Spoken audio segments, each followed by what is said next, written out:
What if Jephthah had not sacrificed his daughter? That's a great question. That's actually, I think, the question that the text wants you to ask is, what if he had done something different? And the text also doesn't answer that.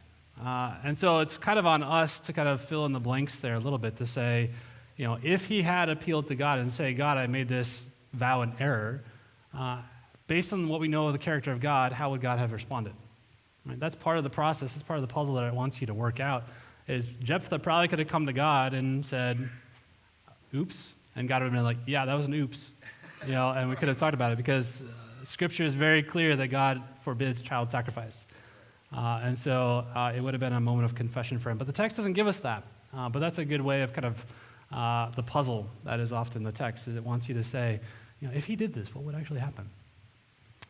Second question we got, why are there so many different translations and versions of the Bible? And why are we reading from the Christian Standard Bible? It's a great question that I'm actually going to answer next week. Next week is all about translation and why we need translation and how to think about translation. There are so many versions simply because it's written not in English. The Bible was written in ancient languages, Hebrew, Aramaic, and Greek primarily.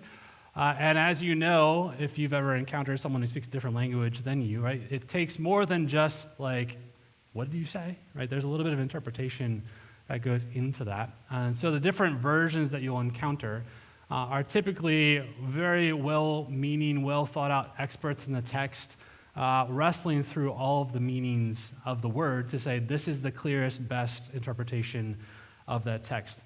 For example, the word Haggah, right? Psalm 1 doesn't say, happy is the one who growls over the text, even though that's built into the meaning of the word.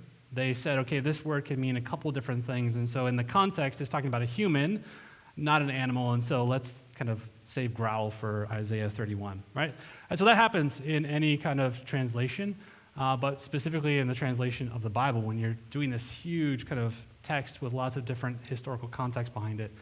That's why you'll encounter so many versions, and even so many different English versions. Language is dynamic, it changes over time, and so translation from 400 years ago, we don't speak quite in the same way, and so oftentimes there'll be some updates. I'm going to talk about the CSB. Sorry, I'm pointing at Steve because he asked the question. Sorry, I'm outing you here. It's a good question. We're going to talk about the CSB next week. I recently made a switch from ESV to CSB.